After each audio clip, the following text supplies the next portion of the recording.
Whispers in the midnight air, ghostly fingers in my hair, shadows dancing by my bed, echoes of the things they once said. Welcome to Yeah, and that's it. And that's just a weird segue. I'm like, welcome to another episode of Ghost Girls for the ghost curious, the skeptics, and everything in between. For any of those, what the fuck was that moments? That this is a podcast for that. I'm Nicole. And I'm Leah. And we're just a bunch of girls hanging out. We're going to talk about some scary shit, some weird shit. We're going to try to learn more about life by thinking about death. And today we're here with Kara Connolly. Oh, welcome, Kara. And I'm going to tell you a little about Kara. Our guest today is Kara Connolly. She's an award-nominated actress and singer-songwriter found on the 2020 and 2025 Grammy ballots with music featured in Lionsgate's films, IKEA commercials, love that, ABC ads, Showtime, Netflix, and HBO shows, as well as tastemaker publications such as Spin Magazine, Billboard Argentina, Rolling Stone India, Wonderland Magazine, and many more. She's been nominated for 3 Hollywood Music and Media Awards, was one of the Music Connection magazine's top unsigned artist of the year, and most recently starred in a kid series called Hedgehogland. What? I love that. I want to watch that. That was nominated for a Children's and Family Emmy Award. Kara's latest album, California Queen, is a cathartic alt-pop record centered around self-discovery, and when she's not selling out iconic venues like the Hotel Cafe, Peppermint Club, and Troubadour, she's a passionate storyteller, lifelong animal advocate, and undercover hippie. Kara, undercover hippie. We are so happy that you are here to talk about ghosts with Y'all us. are pumping me up, like Leah over there, like giving me the whoo. Your intro. We're your biggest fans. Thank you so much. That's That's impressive. So nice. I A love mouthful, and you didn't stumble on a single line. I know, I'm impressed. Very impressed. I wanted to get it all right because it's so impressive. It's so impressive. Thank you so much. And That's so sweet. I love IKEA.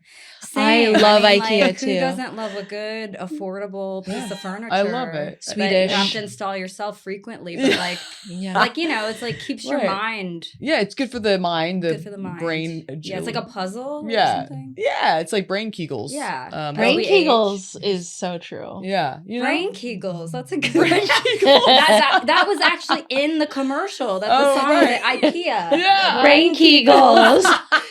It's big in listen. Sweden, apparently. Brain kegels and meatballs. I love it. Man, what is your relationship to? I don't know why I just sound like I was high in that moment. What is your relationship and your thoughts about the paranormal in general? Ooh, that's a good question.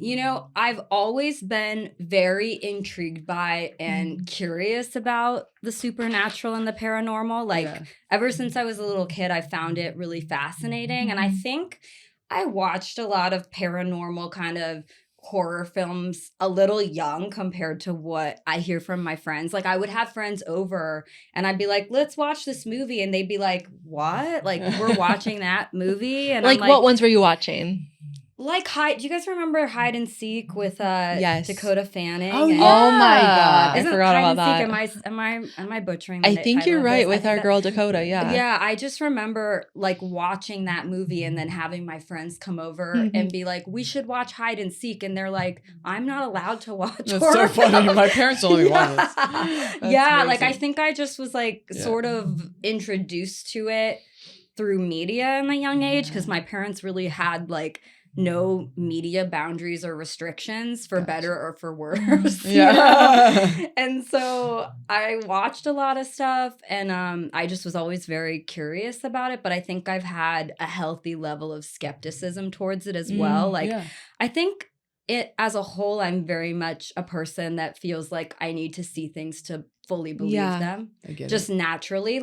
You can tell me and I'm here for the story. Yeah. But I'm sort of like unless I see it, I still have like a little bit of skepticism. Yeah. And so for myself, I think I've always been like, well, I believe in ghosts, but I don't know. Unless I see it or feel it, I don't know for sure, Right. Yeah. And then I think I get that. Yeah. I think just throughout my life and scenarios I've been through, maybe because I have been open-minded to it, I have been curious. And so I think I've put myself or found myself in situations that have like somewhat confirmed my initial doubts. You know what I mean? Love it. So yeah, I don't know if that answers that question, but I definitely have like always been very intrigued by, and I've always kind of like tarot cards and oracle cards and the mystical. And my friends would tell me stories, you know, especially at sleepovers. Like I had this one friend in elementary school that had crazy ghost encounters. And she would, you know, tell me about them as like an elementary school kid. And I'd just be like, you're like, sure. Like, you're like taking it in. Yeah. That's wild. Oh my gosh. Wow. I had like a friend that would move apartments because there was like a ghost figure that would follow her from like when they were a kid. This was like the same friend that was telling me about the ghost encounters as a kid. As she got older and was in college, she had like a kind of a spirit that was, I think, following her between apartments. That sucks that it followed her. Wild. Yeah. And she had a photo on her phone of a big handprint like coming down her mirror. Oh. Yeah. Okay, that's like really scary. Yeah. Mm. So those were like stories I would hear, and I was like, ooh, like, and I'm like, I want to believe you because like you're a trustworthy person. Yeah. I feel you. And I've always known you to be that, right? But I still have always had like a little bit of my own like healthy skepticism. Yeah, I think it's good. That's been coming up a lot as we've been having conversations with people who've had these experiences. A lot of people are saying like, I started out as a skeptic, and like we've been really trying to just like, you know, ask people like, where do you think skepticism is born out of? Or how would you like define that? What's the origin of that? I think as humans, we just want to understand things. I think it's just such an innate part of human nature. And I think it goes back to religion and spirituality and like, you know, the origins of the universe. And like throughout history, all different types of cultures, I think, have tried to explain this in different ways, right? Yeah. And so I think all of us just want to understand. And I think that we do believe if we can see something for ourselves that it would help us to understand, right? And so I think maybe for myself, that's where I would imagine the skepticism is coming from. Yeah. But I've had that with every, like from religion to, like, I've never really been somebody to not question. Yeah. You know, like I feel like I grew up in a religious household somewhat. You know, my extended family is incredibly Catholic and I went to Catholic high school, and like, it's not that I was like, I don't believe this, but I always was like, I hear what you're saying very passionately, but like, I need to kind of feel it for myself. Makes sense. You know, and I know like there have been some friends of mine who've been kind of on the opposite side where it's like, well, this is just what I learned, and so this is what I believe. Yeah. And they've almost had a journey in their lives of like learning how to question more, right? Of like, oh, wait, I actually can question things and I can like figure out for myself what it is. And like, I don't have to just believe what I'm told. Blindly follow. It's like odd. I feel like I almost like came into the world like that. Like I didn't have the sort of period where I was like, you know, just believing things. Right. I feel like it was like, my parents would tell me something and I would probably like annoyingly question, like, I don't know about that. Like I kind of was like the precocious 6-year-old. Nice. Where my parents were like, you drove us crazy sometimes because like, you know, I'd be like, I don't think that's how your like parents are supposed to parent. You know, like that was me. Like you know. I love that. Badass. And, like that is badass. Yeah. I think for better or for worse, like that's just the person I am. Like, that's really cool. No, I like that. I like that. Yeah. And like, I don't know. I wish I could like sometimes just, you know, blindly buy into things more. No, you don't. No, you know what I mean? I've accidentally joined cults. You don't want to be like me. Yeah. Hey, I hear those stories from, you know, lots of friends where they're like, no, I've had to learn how to like question because I've found myself in like, weird situation. Really weird. Yeah, I'm a lot better now, but it's good that That's you good. I'm glad I've you had got to out. learn to be more like you, and it's good that you just came out the box that way. I think that that's is healthy. really cool. Like a healthy dose of skepticism can be a superpower. You're like a critical thinker. You're have agency, Yeah, it's good. Yeah, autonomy. Definitely. Autonomy. And agency. I think they mean the same thing. I just wanted to tend say a word. find like that I've been the I feel like in certain relationships, specifically like romantic relationships, I feel like I tend to be like the insider of agency. Like I'm like, you're not thinking for yourself. I love that. You know what I mean? And love like, that. and they're like, huh, like what? I'm not. And like, you know what I mean? I tend to kind of be that challenger a little bit. Yeah. For That's better cool. or for worse. Again, It sounds like it's for better.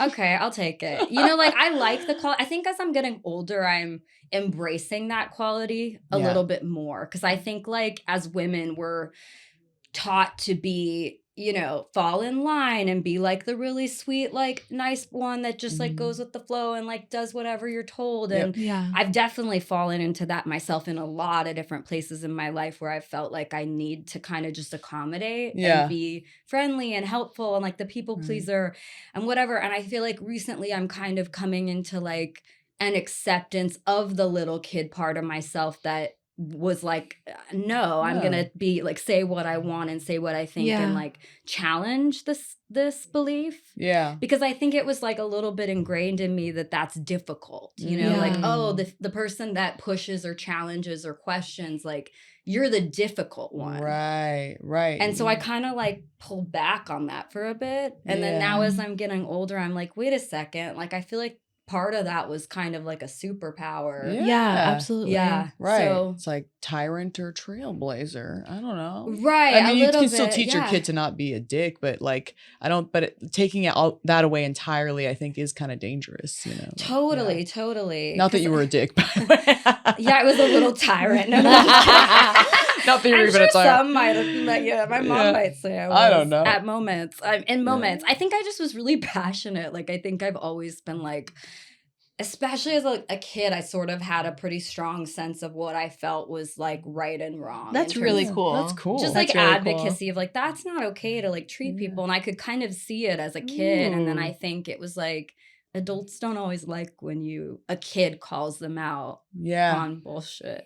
Like it's a little bit of like a what? Like you're a kid. You're not allowed to tell me that I'm like doing something wrong. Exactly. And I just didn't know at that age, like you're not supposed to be that person. Right. Or no, like it's that true. kid. No, it's true. Like we adults, we have wisdom to teach them just from our life experience. But I think kids also have wisdom to teach us or something that we've lost over time. They're like, so earnest, that right? authenticity. And not the programming. Sometimes they can see the like phoniness because you're coming out as a kid, like you're not, tainted through any experiences yet. So there's such a like earnestness, that you're like, this is not right, whatever. Yeah, right. Absolutely. And then as you age, you're like, wait, I'm supposed to think that's right. But it's, so it's, anyway, Totally. I don't know if that doesn't have anything to do with ghosts, but I like it. I guess it kind of sets the tone for like just me being a little bit of a person that has like a very healthy sense of like skepticism. Yeah, that makes it even more interesting.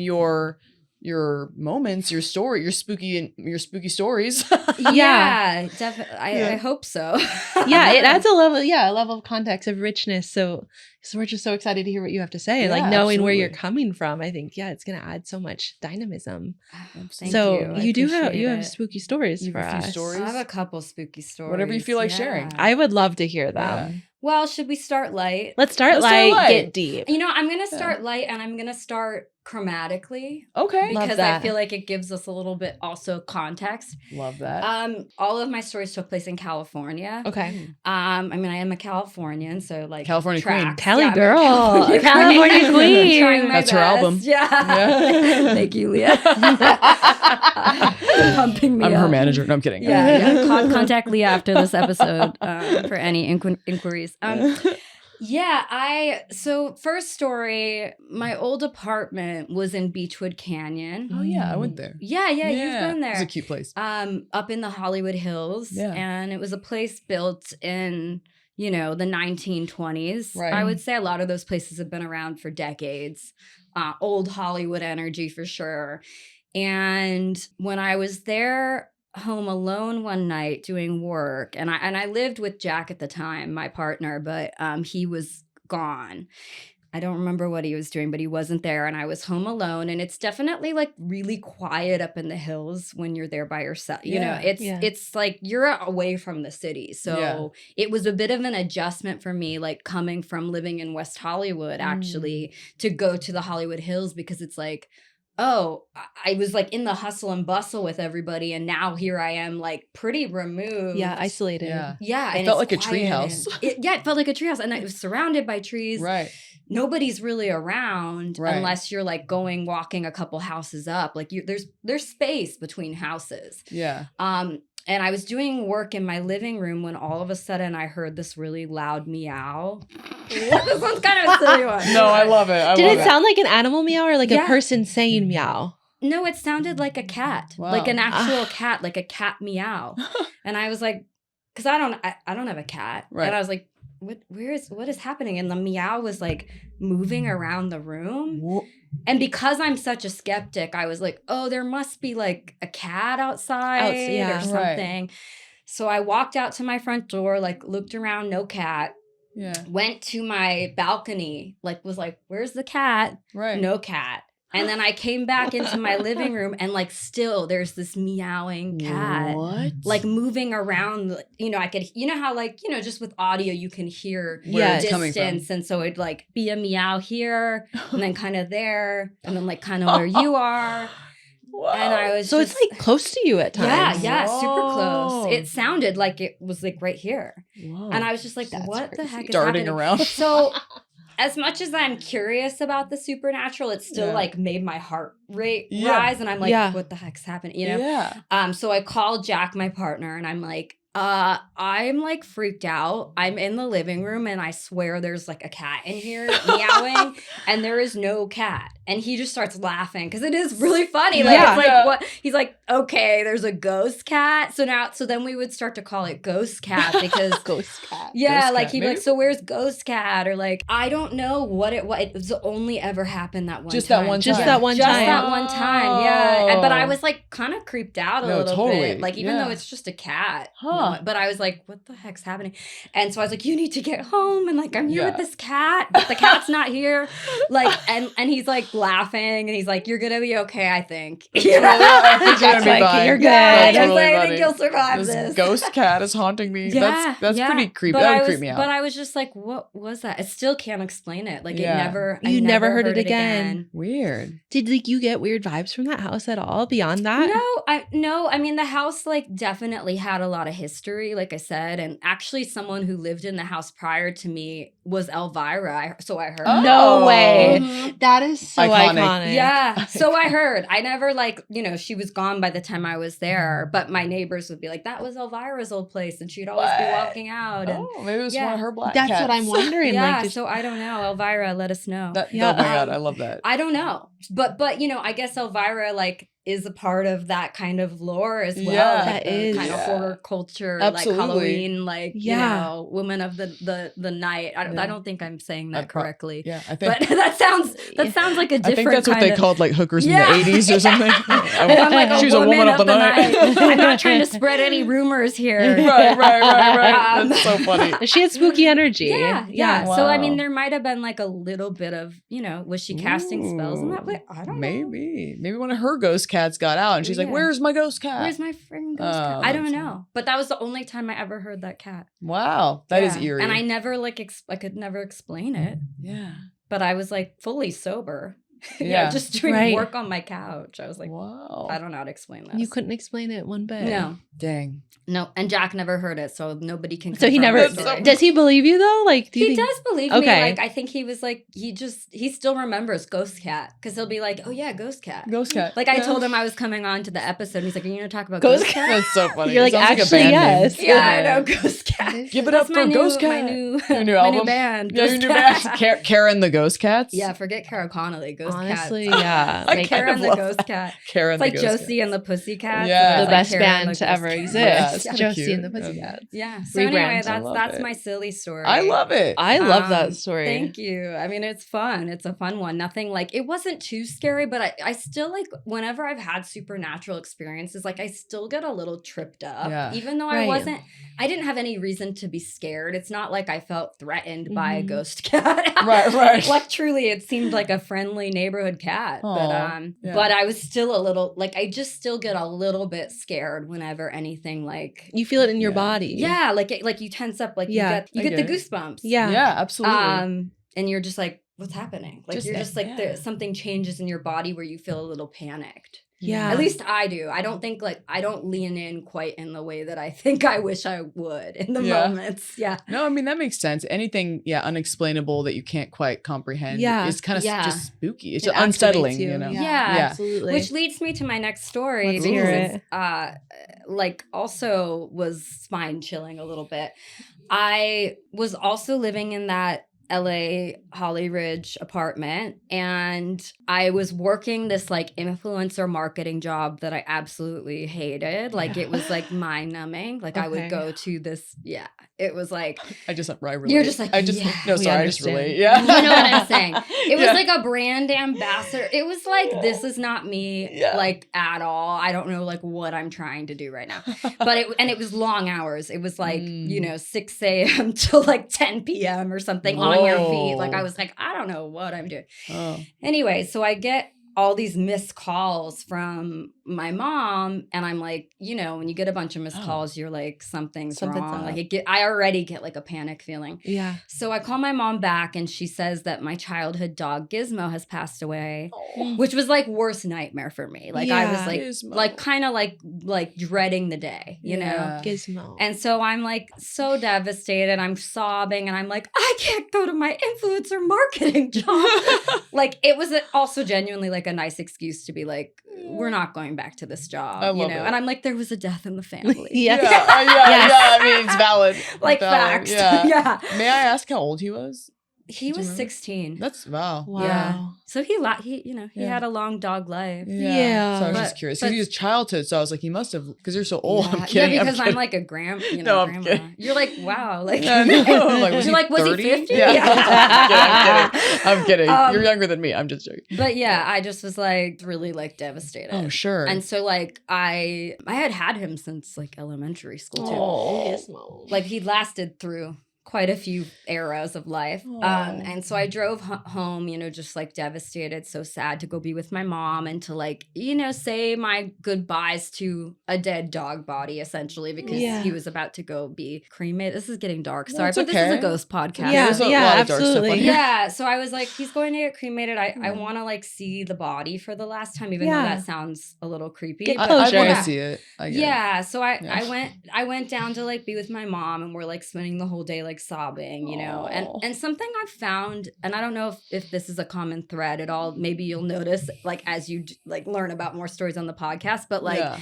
I have this theory, and can't confirm or deny it, but I have this theory that when you're in a really like raw, vulnerable state, you're actually able to get in contact more with the other side because I think so. I think Yeah. oftentimes we have a lot of defenses and barriers up, and grief or sadness or whatever, like it just kind of drops these barriers because we have nothing left in us to put the defenses up. And I think I was so devastated Yeah. that I just was like, I can't anymore. Like I'm just, I'm like a shell of the person that I was yesterday or whatever. Yeah. Like that's how I felt. Right. And so I went into my parents' room. I think they weren't home at the time for some reason. I think they maybe went out for like an hour. And I remember my phone was on the verge of death. And so I was like, I went to go plug it in, but I still wanted to use it. So I sat on the floor like with the charger in. Yeah. And this is like, like night, like dark. It was dark out. I'm like looking at my phone when all of a sudden I like get like pushed forward. Oh. Like I feel like a push on my back. Oh my gosh. I'm like, what the fuck just happened? Like, again, like spine chilling. Like I felt the same kind of feeling intensified from Ghost Cat, but like sort of like what's happening. Yeah. So I like pause for a second and I'm just like on hyper alert. Like the air around me starts, the best way I could describe it is like the air is alive. Like I can feel like the particles of the air. And sort of like a heaviness. So there's like an energy like on my chest and on my body, kind of like of just like this like art particle air moving like heaviness. And I had this moment where I felt, and this is what I'm saying about me being a little bit of a scaredy cat. I'm not a ghost cat though, a scaredy cat. A scaredy cat. I had this moment like where I was sort of like, I'm not scared of this energy. Like I think it could be positive. Yeah. Like I definitely wasn't feeling like this is negative energy of like something scary. Yeah. But just the fact that I got pushed and I had a little bit of this like energy, like where I almost felt like overwhelmed by the air around me, I kind of tensed up and was like, I could either like lean into this and probably have like a serious interaction right now if I chose. Like I kind of felt like there was like a moment of choice I had where it was like I either lean in and I like have a conversation with this entity or like it is right here. Yeah. You know, I feel it like this present. Wow. Or I like get up and leave this area and like get the fuck out of this room, which is what I chose. I mean, it's valid. I was like, I gotta get in bed. Like, I basically like ran to the bed, put my like blankets over the cover, like did the classic scaredy cat thing where I love it. Where I was like, I need to be like, you know, swaddle myself. Not that like I even believe that blankets necessarily can protect us in these moments. Like if energy is like moving through my physical body. But it's like self-soothing but at I least. believed it could potentially. Who knows? Yeah. So that, but I didn't, you know, it didn't necessarily feel like negative. So I think there was a part of me that was like, was that Gizmo? Like, I don't, you know, but I can't like, again, confirm or deny that because it's not like I was like, Gizmo, is that you? Like, you know, but it's very possible that like, you know, when a spirit recently passes that there's some energy still in the space and is like kind of saying their own goodbyes. So like very possible that it was him. Also very possible that like I was just super energetically open and defenses were down and like here's now this someone like else. Entity. Is that something Gizmo would do though? Is he the kind of dog that would like jump up on you or? Kind of. Like he wasn't like a big dog, but like he definitely, you know, like when a dog gets excited to like kind of like he definitely would jump up like in excitement. Yeah. So it's not like unheard of, but or not. Yeah, it's not like that wouldn't have happened, but I also just was like, how do I know, right? And that, again, is part of, like, I think the skepticism. Right, that makes sense. Is just sense. Of, like, I think I could have assigned it a lot of meaning of, like, oh, and that was Gizmo, and he was saying goodbye to me, and, like, and, like, I kind of believe that in my heart. Yeah. But I also just, like, the journalism side of me is, like, and here are the facts. Yeah, like, absolutely. Yeah. You know what I mean? But like, like internally, I believe that there was some kind of like entity, maybe or spirit, saying goodbye to me. I love that. So you were saying like there was this moment where you were very cognizant. You were like, do I stay and engage or do I get out? And you chose to go self-soothe, and that's so valid. But like looking back today, is there any part of you that wishes you would have like engaged more? Yeah, for sure. I wish I did. I think I just like I get freaked out. Yeah, I would too. Yeah. Like I get freaked out because of the unknown of like if I could tell you for certainty, like if I saw Gizmo there, I would have stayed. But because it was like the energy and like a push and like I was like, I feel like I'm just in uncharted territory. Very overstimulated. And also like so devastated at this point. I've been like crying for hours and I like, that. You know, I don't think I'm like not in a good mental place. Like, and if this is like not positive, I'm like, I gotta get out, you know, like, But I do like, part of me wonders what would have happened if I had engaged. Because I did know I had a chance to. Like, I was like, this is an entity, like, right here. And I can either, like, choose to engage. Yeah. I love that you were aware of that. Yeah. It was definitely like, but yeah, like a spine chilling kind of moment where I, like, got the chills. And I'm like, like, and I was, like, frozen in that space for a solid few moments. Wow. Of, like, what I could, okay, do I stay? Do I go? Yeah. Right. Yeah. Did you tell your parents about it? I did. Yeah. What was their response? They were like, oh, it was Gizmo probably. Like they kind of automatically were like, that was Gizmo saying bye. I love that. But then I told my cousin's now ex-wife, she was like trying to figure out what it was and like going into, because she was like very connected to spirituality, the spirit world and entities and like meditating to try to kind of commune with the other side. So she's like, I'm going to commune on this. And I was like, great, thank you. And she told me that it wasn't Gizmo, that it was some spiritual entity called the Blue People from like another dimension. Oh. Whoa. The Blue People. The Blue People. This is my first time ever hearing about the Blue People. That was my first and last time hearing about the Blue You're People. like my first and Not last to make time. this about me at all, but I know the Blue People? You're aware of I them? don't know if I know the Blue People, but I know. So I saw. Okay, this is so random. I had a birthday gift card certificate to see a pet psychic. That's awesome. And it was about to expire because it's been like a year, and I was like, fuck, it's almost my birthday again. I better use this. So I set it up, and the woman, it was so funny. Like, it was more a reading for me than my dog, which I wasn't expecting. She's like a medium pet psychic. She's really big on TikTok. Wait, that's awesome. I'm blanking on her name. I'll plug it later. But she was like, oh, you're from the Blue Room. Up to me, the Blue Room. Whoa. And I was like, what is that? She's like, I'm from there too. What does that mean? Did she clarify what kind of. She said it's for people that have been here like a bunch of times, that like and in life, like very old souls that but the reason we keep coming back is she was like, yeah, Blue Room. And she's like, and we're really stubborn, so we never fulfill our life's purpose, so we keep coming back. I've never heard of that. She's like, so you got to let go of that stubbornness. And I was like, okay, I'm starting a podcast. Okay, no, I'm kidding. But anyway, I don't know if it's the same thing, but when you said the Blue People, I'm like, that's so weird. Like 4 days ago, she was like, you're from the Blue Room. She was like, it's a group of people, the Blue People. You could potentially be a blue person. What if I'm a blue person? It was Leah. We're evil. That was her leaning on you. It was me. It was Leah in her It was blue me, like, yeah. I'm like, gotcha, Kara. Yeah, she's like, you're gonna tell this on my podcast in a few years. I'm giving you like, a story. Timeline, like, oh my god, I'm a time traveler. Yeah, yeah. Like, I don't know. What so a that's what crazy she said. connection. Yeah, that's what she said. Blue People. But then my next experience is like definitely the most intense. I'm like, do we have the time for it? Let's talk about drugs. Do you want to talk about drugs? Let's talk. Well, and this was more recent, right? This was more recent. Yeah. Okay. I've gone on a couple ayahuasca ceremonies, which for anyone who doesn't know, ayahuasca is a psychoactive brew from, I want to say it's the Amazon. It's from the Amazon, but I want to say that it's the vine. It's the vine and the leaves. It's a combination of a certain vine from one plant and a leaf from the other plant. And the two put together creates ayahuasca, which is absolutely wild to me because there are like millions of plant species. I don't quote me on millions, but there are millions of plant species in the Amazon. Yeah.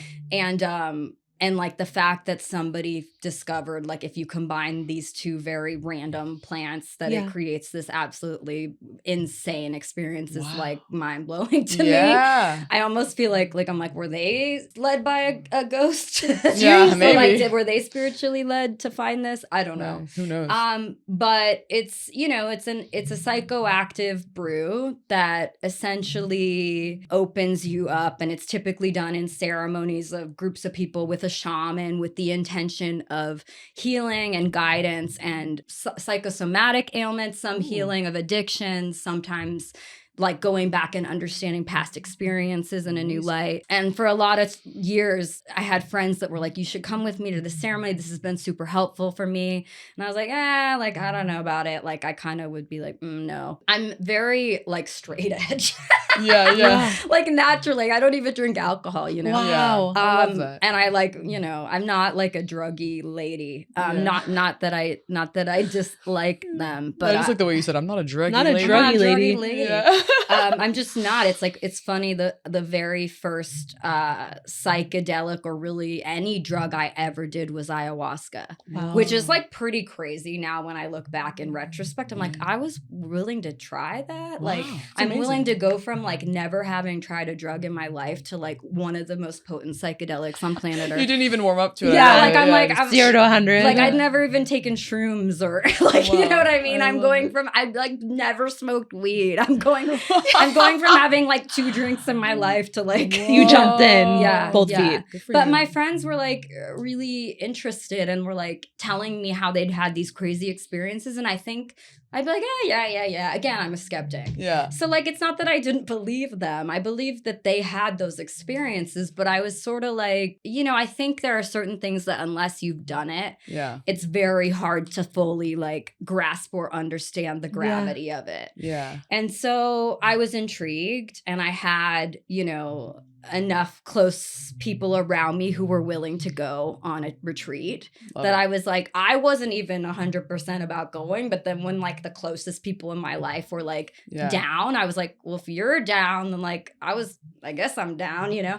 I was kind of like, oh, we got invited. And then I fully expected everybody to say, we're not doing that. And then when they were like, yeah, cool, like, let's go. I'm like, oh shit, like now I gotta go do this. So I love it. You're like, oh, I guess I'm committed. I'm in. So I went and I've had a couple weekends of ceremonies. Usually it's like 2 days. Some people go for 10 days. Some people go for 3 weeks of ceremonies. Yeah. I've usually done it where I've done like 2 nights or 3 days or something like that. And all of my experiences have been pretty positive. I've had a couple things where definitely like very supernatural elements. Essentially, most everyone who goes through it unanimously says that there's this like female spirit guiding you through the experience. No way. And they call her Mama Aya. And so almost unanimously, like once someone's gone through this experience, they talk about it as though like, well, and then this female spirit showed me this and guided me this. And I think that's the difference between ayahuasca and some other psychedelics is like, you can have crazy revelations on psychedelics that pop in where you're like, oh, I should do this differently. Or like, maybe I should try this differently or whatever. Right. But I think what differentiates ayahuasca is that there very much is like a guide through the experience. So it feels very like intentional versus randomized. Like it feels like, and now we're going here, and then we're going here, and then we're going here. And like, do you see how this connects to this? I love it. And it's all very connected. So that alone is very like supernatural and like, yeah, it is. Yeah, like spirit, you know, like there is this, it feels like there is this spirit guiding you. And it's like things come up that you're just like, I haven't thought about this in 20 plus years. Like, it's not like I came into this experience thinking about this like thing that happened to me 22 years ago. That's so interesting. Yeah. And then it's showing up on this journey. Wow. And it's like, do you remember this and this and this and how it led to this? And you're like, whoa, like, no, but yes, you know? Right. Yeah. Like it all makes sense in retrospect, but you're like, I wasn't thinking about that at all. So it's very odd that like this came up in my experience. And kind of like what everybody says is like, you have to go in totally surrendering, because you can come in with a plan and you're going to get something totally different. Yeah.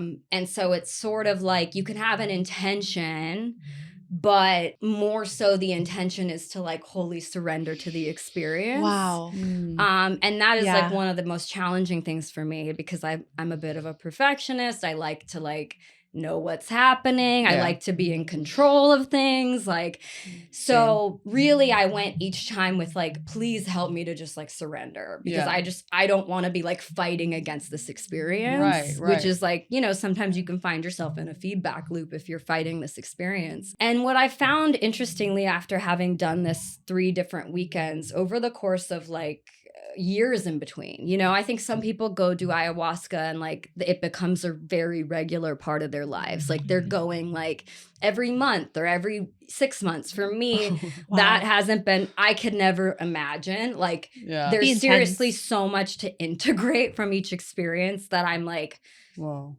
I need like years in between, Yeah. you know? So like, I'm like, I think my first ceremony I did, I want to say in like 2015 or 2016. Oh, wow.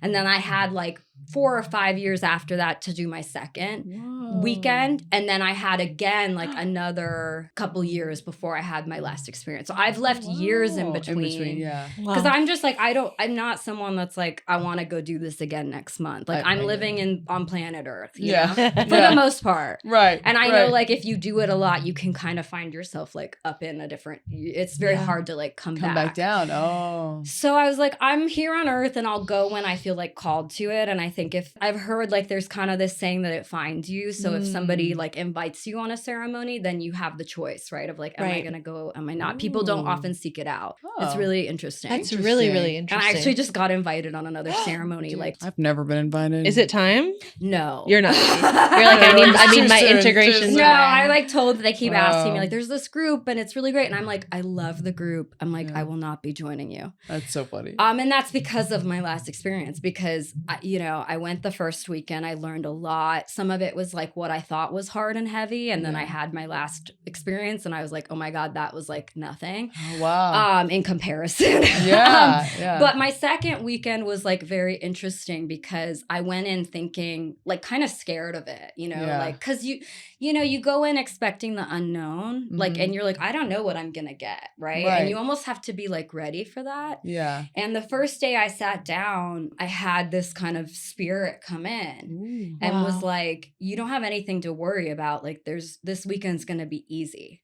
Ooh. And I was like, easy. And I didn't believe this kind of interaction. I was like, you're just trying to get me to like, because you can kind of like speak to the spirit. Right. Again, if you haven't done it, it sounds batshit. No, I love it. It's like, I'm saying this knowing that to someone who hasn't had this experience, it probably sounds absolutely insane. It doesn't. I understand what you're saying though. Yeah. So I'd have this like back and forth where I was like, can I trust you kind of a thing? And I was like, you're just telling me this because you want me to show up again tomorrow and it's going to be hard as fuck. And, and she's like, no. Like you can trust me. This weekend is actually like a learning module for you. It's not going to be very difficult. Ooh.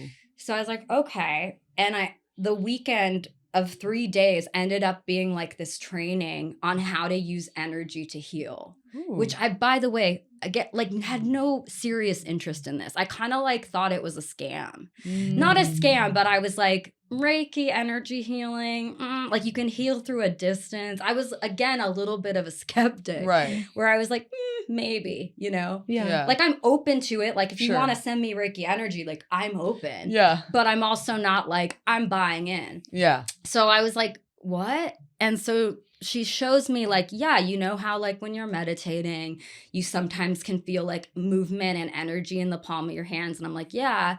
And she's like, yeah, that's because like you can use your hands for healing. Wow. And she's laughing at me like, oh, remember when you were in like kindergarten and they asked you like, what would you be if you could be a superhero? Like, what would your superpower be?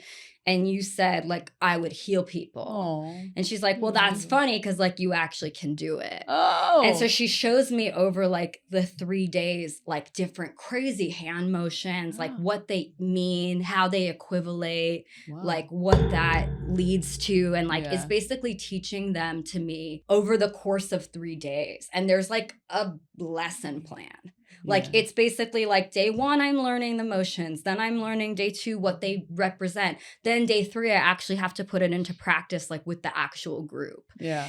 It was pretty wild because I'm just like processing and I'm being told about family, generational things and purpose and whatever. And I'm like, okay, cool. Like not at all anticipating that being what this weekend was. And so I'm like, but I'm in, like I'm surrendering. I'm leaning in. Sure, show me whatever. So I started to, learn how to utilize those hand motions and kind of I started using it as like self-healing techniques to like calm my anxiety, to calm my nerves, to allow myself to like show up in spaces that normally I would have a hard time being in. And I really kind of used it on myself at first. And then I started using the energy to pull oracle cards. So I would like pull, I found out that like, because I have so much energy in my hands, if I lay the oracle cards out on a table, I can actually like hover over them and I'll feel like an energetic ping in my hand. That's really, really cool. Yeah. So I started just testing out what I learned in group settings. So if I'd go to like a bachelorette, I would try what I learned. If I went to a birthday and they asked me to like, they typically would be asking me to do it. And I'm like, sure, like, let me try. And then it would be really crazy about like when I would pull. And again, it just felt like guidance. Like it's not like I was doing anything. Like it's just like I'd be like hovering my hand over and I'd get this ping and I'd be like, I guess that's the card to pull. So I'd pull the card, but it would end up being like oddly very specific towards the person asking the question. So for example, like my friend that was getting married, she would get the marriage partnership card. Or my friend that was pregnant would get the like baby on the way card. Wow. So it was like really oddly like so specific where it's like if no one else in this group this card would have made sense for. Wow. So I would be doing these like, you know, I'd be in these like sessions or whatever, or like hanging out, just casual, whatever. And then at the end of it, I'd have a group of like 12 girls sobbing and like being like, this is so accurate to what I'm going through. And I'm like, I don't know, just like weird energy, man. Like, I don't know what I'm doing, you know? I mean, other than just being like, please use me as a channel for good, right? Yeah, I love it. And please let it be for good. So I thought that was all it was for. Okay. And then, and I really was only using it, like I said, in those ways. Like I wasn't like opening a energy healing clinic. Right. I'm an artist. I'm not, you know. So I went to my third weekend a couple years later. And this is where it got really crazy. Ooh. I'm so excited. No, please, no judgment. I'm sorry. It's a lot. No. It's really crazy. I have 2 nights. I sit down and first of all, like the whole weekend ends up being really intense. Like it's Veterans Day weekend. There's like a conversation prior to, you know, taking the ayahuasca about veterans and like being out on the war field. And I'm like, whoa, cool, we're here, you know? Yeah. But I felt it like in the ceremonies where like the second that we all drank the brew, the cup, it's like the energy in the field completely shifted is the best way that I could describe it. It's like all of a sudden, like you're going from like a bright sunny room to like, oh, this is a different energy. Like we're in a different space now. Wow. Essentially, I'm shown by the spirit, like I knew you'd be back this weekend. Everything that I showed you the last weekend was really a training for this weekend. And like you had to learn how to do it so that you could handle and manage this weekend. And I'm just like, holy shit, what the fuck's happening? And I'm being like shown very crazy things. Like it is the most intense weekend. Like this is why I'm like, I don't think I will go back. Wow. Not that I regret it. It was just very, very intense for me. Yeah. But I'm being shown like ailments and things that my family members and friends have and people. And I'm basically being shown like by the spirit, like I'm going to take over your body. And we're going to heal those ailments right now in this moment to like help transmute the energy. And you need to use all of these energy healing things that I've taught you last weekend, but it's going to be times like a million. And we like need to be like, you need to be really focused. So I'm like, shit, like, okay. Like, again, like total surrender. Just like, I'm here now. And by the way, keep in mind, like ayahuasca is supposed to last 4 to 6 hours. All of my past experiences were 4 to 6 hours. And I could manage that the next day, get up, drive a car, totally fine. Both of these nights were 15 plus hours for me. Whoa. Oh my gosh. And lasted for the following 2 weeks. No. What? Like the most intense. Like, it's like really indescribable, like how intense it ended up being. It was exhausting. Like I'm spending 15 hours like transmuting energy like crazy, like to try to heal like certain serious like ailments and things. And I'm kind of being shown by the spirit, like you could either kind of go into your real life and continue to do this, but like you see that it comes with an energetic, like it's kind of like, I was being shown like when I was a kid and I said I wanted to heal, superpower heal. It's like you think you just touch someone and you're like, and now you're healed. And I was being shown like for things to energetically manifest to sickness or pain or hurt or whatever, it's like manifested over years and time. And it is not just a like, you're fine now. It is like a transmuting of the energy where like I physically will become sick in the process. Wow.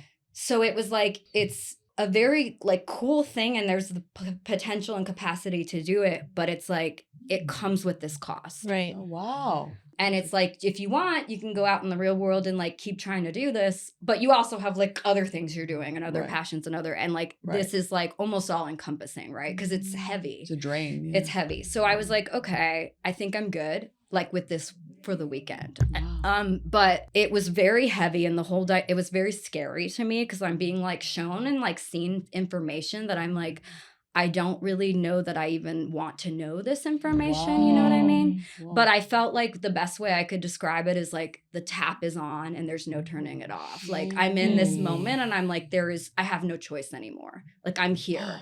Wow. And so I was very scared. My friend was with me on the experience, having a very different but equally wild experience. And like we're at moments like you have like a little moment of, respite, and I'm like looking over and we're like, is this fucking crazy? And she's like, yeah, like weird. She's like, I'm on the battlefield. Like, holy shit. And like we're just like, and then when we kind of finally came down for the first night, I'm like, whoa. Like, and we look at each other and it's like, are you back? Are you back? Like, it is like tears of like just pure, like, thank God we're back. Whoa. Like, it was like crazy. And like, I don't even know how to fully describe, because I don't want to go into like necessarily specifics about certain things I was shown or told, or like, because some of them are personal to other people. Yeah. Gotcha.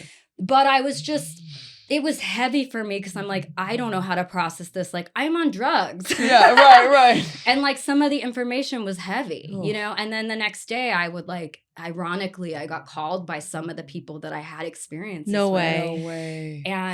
And they weirdly confirmed certain things that I was shown. Like it was like, and like oddly very specific. Oh my God. About like ailments and things like that, of like that they got put on a recent medicine for XYZ, and like this is what I'm feeling, like I'm going through this, and like and I'm like, that's really weird. Like I knew that. Because I just had this experience, and like, yeah, it just was very weirdly synchronous in a way that actually really scared me. Wow. It became scary to me because I was like, I almost would have rather believed it was totally phony. Like I would rather have believed I was just like tripping on drugs. Right. You know what I mean? Like, because it would have somehow been a little bit like comforting and easier. But then to hear like they were making appointments for certain things that I was shown they were going to make an appointment for. Whoa. Yeah. And and it was like, they're going to make an appointment. It's going to be on this day. You need to encourage them to go. But we're going to try to transmute as much as the energy now so that when they get there, it's not going to be like a full like rip roaring cancer or whatever. Wow. And then they would tell me like, I have an appointment on this day for this thing. Like, and I'd be like, what the fuck? Like, and it would like freak me out in a way that I just was like I said, I almost would have rather believed it wasn't real because of how scary some of the things I was being shown were. Yeah. So anyway, you're supposed to do it 2 nights in a row, and like to cut it off early is kind of seen as like, this isn't appropriate to do, because oftentimes like you have the hard night and then you have the light night, and it's like, if you leave, you might leave in a moment where you were going to get the other side. Gotcha. So they really discourage like leaving mid-ceremony. Mm-hmm. Okay. But for me, it freaked me out so much that I was sort of like, I'm not coming back tomorrow night. That's fair. Yeah.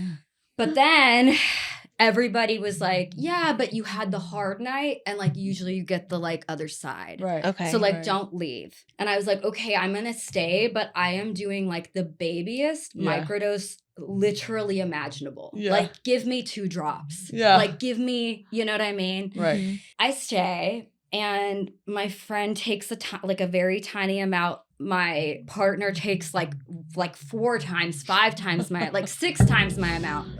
I'm not even kidding you, 2 to 3 drops. Wow. Like, not supposed to even have a feeling of this. Right.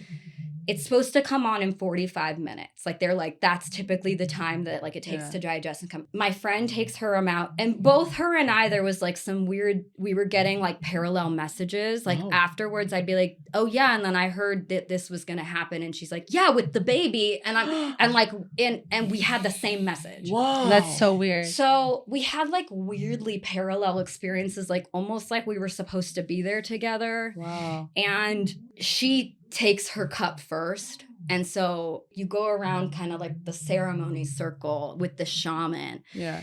And within like 5 minutes, this girl is crying. And I'm like, oh, it's going to be another. Shit. Like, I just know. It's going to be another doozy. Like, I'm like, oh my God. It's supposed to take 45 minutes for this to kick in. It's immediate. We are like 5 minutes in. And I take the 2 drops. And within like 5 minutes, I am like sent to fucking outer space. And I'm like, it's like, you're back. Oh my God. And I'm like, this was supposed to be a microdose. Like, oh my God. Like the most microdose possible. Dude. So I end up going through the most insane, like, this is like the 15-hour night before on crack. No way. Shit. With only 2 drops. What? I took like 1/100th of probably what I took the night before. Holy shit. And I'm like entering this like fully sober, like, you know, like here now. Yeah. And I take like 2 little drops of this and I'm like, it's like, you're back. You just got taken for a ride. Yeah. Like, we got her. And I'm there for like another 15 plus hours and like another 2 weeks. And it was the same kind of thing, like being shown. This was really crazy. It was like, I started feeling like all of this like crazy pain in my uterus. Okay. Like like to this day, the worst pain I've ever felt. No my way. God. Like I felt like my like uterus was being like clawed and like stabbed.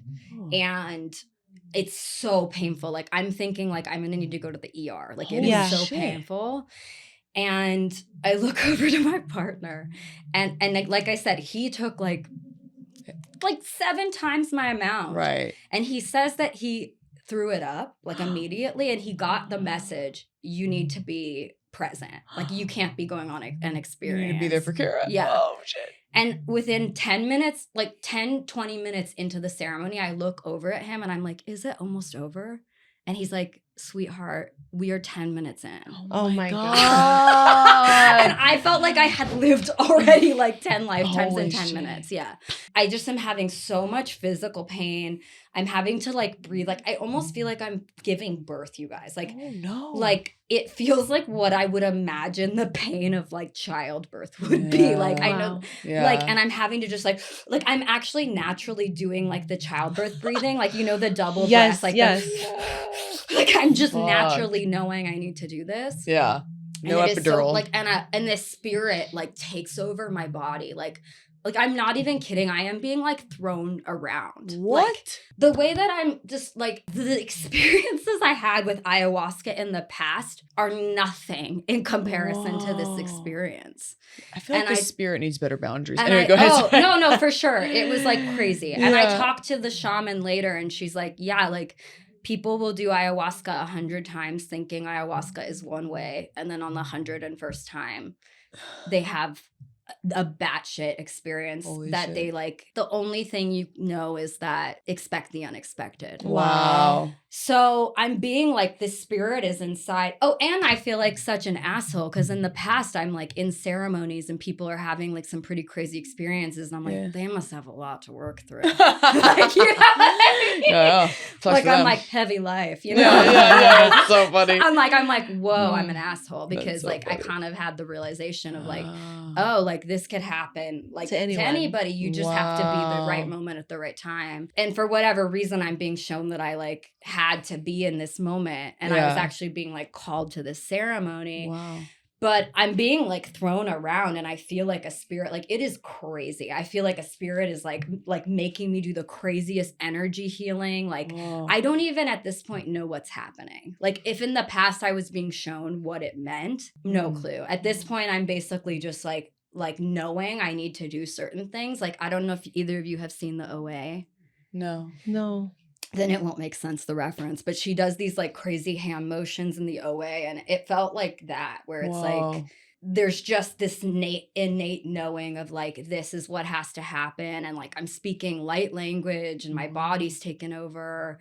but I'm still present. So Yeah. it's interesting because sometimes people will like on this almost have like an exorcism where it's like they're not there anymore. Yeah. I was there. Like I knew I was in this room. Like I was like, I'm in this room. I'm on ayahuasca. Yeah. I'm still Kara. Yeah. But I knew like there's something communing in with me Right. that is like taking over this moment. You know Holy what shit. I mean? And like, again, with the energy healing, it's like the tap was on. I'm being shown like some really heavy stuff that I'm transmuting in like the craziest way. But beyond that, it was super painful physically. Like I felt like the worst pain I've ever felt. Oof. And I'm being shown because I'm like, what is this? Like, I need some clarity here. Like, I'm not just about to like throw my body into like this experience to be, you know, like give me some context here, right? And I'm being shown that my fear of not being good enough, living in this like sacral chakra area. Ooh. But then it kind of took it a step farther because it was like, it's not just yours. It's like the transmutation of this like energy that passes through generations and generations and ancestors. And it like somehow was like in that moment, my body was being used as like a transmutation of, is that a word, transmutation? Of the energy. Like it was almost like, but specifically having to do with women. Like it was like, the fear of not being good enough didn't come in this lifetime. Right. Yes, it in some ways like came from your mom and your grandma and like all these women in your line, but it didn't come from them. Right. Like it came from like these past experiences and women who went through like incredibly painful, heavy things, like from generations ago that like in our generation, we could never possibly even like really imagine, you know, like the pain and the feeling and like the hurt and like the abuse and the like feeling of being not enough and kind of being talked down to and looked down to and like not believing in themselves because you're being told you're not enough. And it's like, yes, you might have this fear, but it like goes back like more generations than you could even possibly count. Wow. And like being shown like if I have certain experiences, it's like, can you imagine like 200, 300 years ago, 400 years ago, 500 years ago? And so it's like showing me that I'm like transmuting this like through my womb. Whoa. And like holding this like ancestral, but like not like even direct lineage, like more so just like universally like ancestral like trauma that's being like transmuted. And this spirit was like helping me to transmute the energy. The ancestral trauma. Wow. Yes. And so at some point the pain just like goes away. Thank God. Thank God. Jesus. And I stopped being thrown around. Like, I'm not even kidding you two. I was literally being like thrown. It was insane. Like, I'm being like physically thrown. Your body's moving. Yeah. I couldn't control it. Whoa. Yeah. Did it just feel like that? Or did Jack like look over and say, you were like being. No. Like, they were like, I wish like somehow this was caught on camera because it was insane. I believe you. That's wild. You're like, just thrashing around. Like they're just like, I would be laying down and then I'd be like, like thrown up. But I was still in the room. Like I wasn't like this was a crazy night and crazy experience. Someone else actually was not present anymore and they don't remember anything. And like they were like almost kind of scary. It wasn't like that. Like I was in the room. I knew what was happening and I knew why, but it was just so physically painful and I didn't have control over it. It was like, I'm here and I'm surrendering and there's like no way for me to get this out. Holy crap. And so I just have to go through it. So at some point in the night it stops and I'm like, holy shit, like that was insane. Like I can't explain it. Yeah. This was like beyond like being on a psychedelic trip. Wow. You know what I mean? It sounds like it. Yeah. And then it felt like there was like a clearing, you know, in the room where I was like, it kind of like things kind of came to peace. Wow. And then I talked to the dead for 2 hours. What? Casually, which is like somehow the more casual part of it. You just slipped that in. Yeah, like I just like ended up having like all of these dead relatives come into the space and like talk to me and wanted to like clear the air and certain energy and like tell me their intentions about like certain things on earth and explain to me like what they went through transitioning from like earth to the other side. Wow. And like asking me to give messages to certain members of my family and shit. certain friends' parents who'd passed, being like, can you check in on my daughter and tell her that I say this and like, and things like that. And so that ended up being like the next 2-3 hours. And then I was like, it was cool in a way because I'm like, this is cool. And I'm leaning in because I've like literally just been like, I'm not leaving. This is like, I'm here. Right. But I'm also exhausted. Yeah. Like, so in some ways I'm like, it was cool, but I was also like, I'm ready to like go to sleep. Like, if possible, like, you know, you said it kind of lingered for the next 2 weeks. Yeah. And like, was it communing with the dead or was it just? Yeah. Like for the next 2 weeks, I would start getting, it was like the veil was incredibly thin. Like, oh my God. Like usually when you leave the ceremonial space, like things close, like the ceremony closes and it's closed. That wasn't the case for me. I got home and I like kind of thought I was never coming back. Like I really was like, I think I like, am I on drugs forever? Yeah. Like I was just like, but then oddly I was like still talking like this now. Yeah. Like I was still like conversing with friends and family where like I was here. Right. But I would be like still able to be like, oh, there's this like message coming in. Oh wow. And it'd be like a message from a spirit. You're still open. Or it would be like a message about me, or it would be like trying to get me to go back to the space. And I was like, I don't want to go back to the space. Like, and I started having to like set boundaries.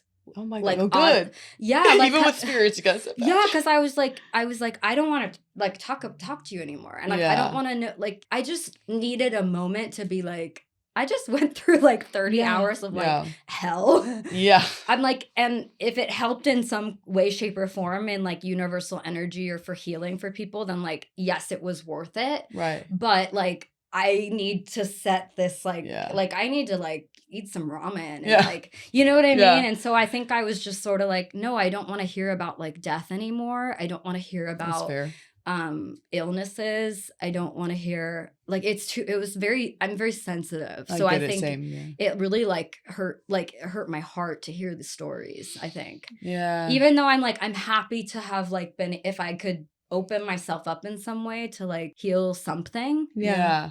Then it was worth it for me. Like, right. But I think I'm just like, I'm sensitive. There. I can't live there. Yeah. And I think maybe some people can like, maybe some people can constantly be in like that communion and like still move on with their lives and like be out in the world. And I'm like, I have a very hard time like speaking to like the dead in a very personal, sensitive way. Yeah. And then being able to like go on stage and like sing a pop song. Right. You know? Like, right. It's just hard. Man, well.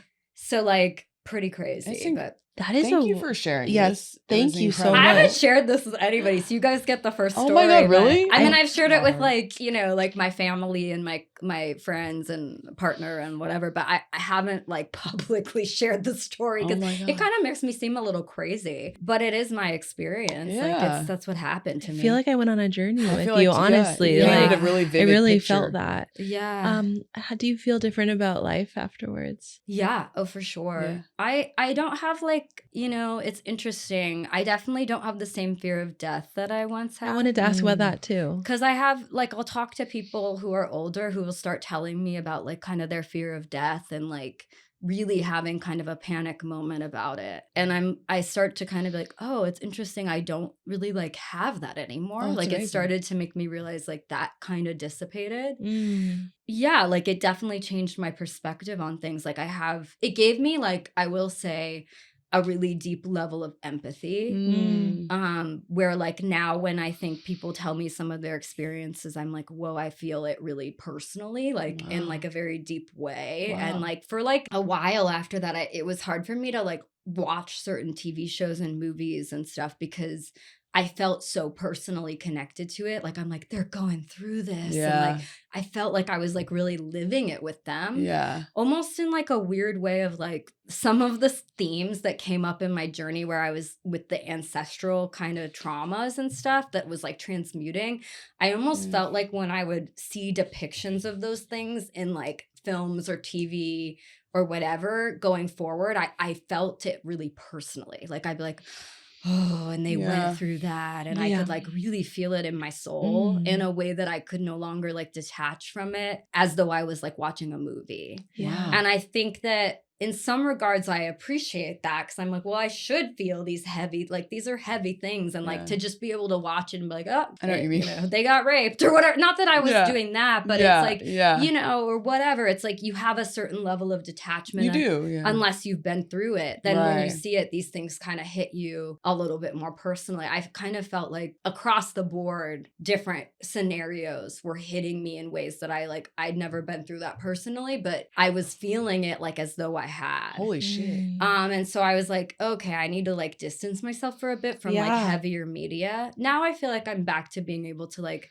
kind of watch and like it's, you know, but I felt like I went through a bit of a period of like what I would call a little bit of PTSD, because I just, it's fair. Yeah, like I felt like it was personal. And but that being said, it also made me feel very empathetic towards people. Like now when I hear stories about certain things, I feel very like personally connected. And also like I feel like a lot of gratitude now for things that I like maybe took for granted. And I also feel a lot of like the weight of time, the passage of time. And like I think something that I really took away from it was like, I think in a lot of families and throughout ancestors and generations and whatever, like when we're here right now in 2025, like we can do certain things that we're like, yeah, I'm doing this and I'm doing that, and like kind of like breaking certain generational chains from our families of like being able to like view things in a new light and see things from a little bit of a more like woke perspective, for lack of a better word. No, I get it. And kind of feeling like a little bit like of like, oh, our generation is like, we're enlightening ourselves and like we're growing and we're like stepping into these new capacities that is like for the first time ever in history. And like you kind of feel like excited and like proud of that. But I felt very humbled in my experience that I left with this feeling of like, yeah, but none of that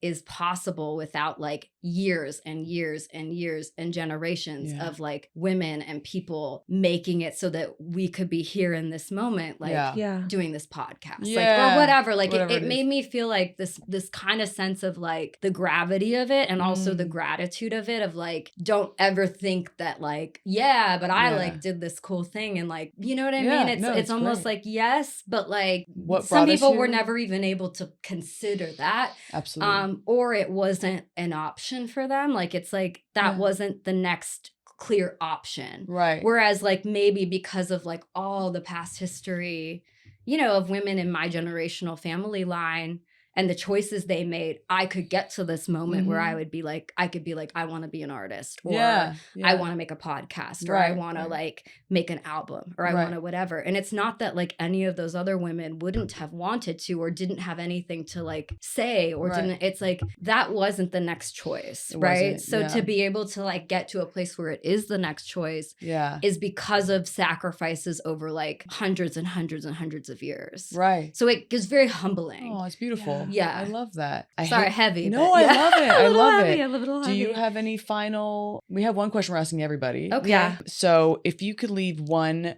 ghostly message or spirit message for the living, just like a sentence scrawled on like a foggy mirror, or like your red rum that's a good message. question. What would it say? Ooh, that's a hard one. If I were the spirit leaving a message. Yeah. I would just say to enjoy our time here on Earth, and really like feel a lot of gratitude for those little things, because I think that like, you know, if there is a spirit world and other sides and other entities, like I'm sure it's cool, but it's a totally different experience. So like enjoy the experience that we've got. The earthly experience. It's a fantastic It's answer. a great answer. It's beautiful. Thank you. Where can I hate having to end, but where can people find plug you? yourself. Is there anything you're promoting right now? Oh, it's a good question. Yeah, I just put out my album California Queen, Woo, which it's so is good. lighter than some of the conversation we just had, but some of the themes are in there of like, you know, self-discovery and self-worth and like figuring all that out. So yeah, California Queen is out now. And then I'm just like continuing to release a bunch of music in the next year, and So I'm cool. going on a lot of acting auditions. So hopefully sometime soon, you know, Yeah. you guys will catch me in something there. But I yeah, love just it. following along. And they can find you on like Instagram, TikTok, yeah, MySpace. Yeah, my MySpace is Ghost Cat. Ghost Cat. No, my Instagram is at Kara Connolly, KaraConnolly, and then my TikTok is Kara Connolly Music. Ooh. My Twitter is MS Kara Connolly, like Miss Kara Connolly. Love that, Miss. So is my Facebook, Miss Kara Connolly. Cool. YouTube, Kara Connolly. I couldn't get all the handles. You're all everywhere. It's hard to get them all. It You know? Yeah, it's really hard. So anyway, yeah, wherever you find humans online, you could probably find something of mine. I can't promise that every site is as full as the other, but that's fine. No, it's great. You have I feel like you have an abundance of stuff out there. Just real quick, I wasn't planning to say this, but it just occurred to me. Your song, it came out like 2 years ago. Energy Vampire? Oh, Emotional Vampire. Emotional Vampire. Yeah. Sorry. I listened to it on a loop for like a month when it first came out. And I swear to God, it really motivated me to like disconnect from kind of a not so healthy dynamic in my life. Thank you so much for telling me. I just wanted to tell you that song like really, because I really connected and related to it. And I was like, thank you, Kara. It was like my anthem for a while. Oh, that's so sweet. So I just wanted to let you know the power of art. I always try to like write stuff that I need to learn, right? Like I tend to write messages and kind of themes that I'm like trying to really sink into my own brain, and it just like happens naturally. And so I love it. I feel like if anybody else listens and is like, oh, that really helped me like in my journey, that's the point, right? Yeah. Like that's my hope. My hope is that like people can listen, especially to this latest album, because a lot of the themes are very like self-introspective on like how to become a better person. Like even though they're kind of hidden in like pop songs or fun dancey songs or whatever, like I definitely am processing like how to kind of step into the next best version of myself. So I feel like whenever somebody tells me like I'm listening and it helped me like cut off an energy vampire or, you know, let go of something or whatever, I'm like, thank you, God. Like that's the point. Like I'm so glad if I can, you know, help anybody else, like, you know, just heal or anything, you know. It's amazing. You're a healer. It's incredible. You're a healer. I love it. There I'll you take are. through music. That's what I'm like. That's how I want to heal. Yeah, I want to heal through music. I'm just putting that out into and art. Music and not art. Through body transmution and No more. energy. Thank you so much. Putting it out into the spirit That's world. fair. That's Kara, fair. thank you so much. Thank you so much. This has been another episode of Ghost Girls, That's a podcast where we're trying to learn more about life by thinking about death. That's right. And until next time, stay curious. Stay curious. Bye. Footsteps fading down the hall, paintings moving on my wall, chills that wrap around my spine, trapped between the threads of time.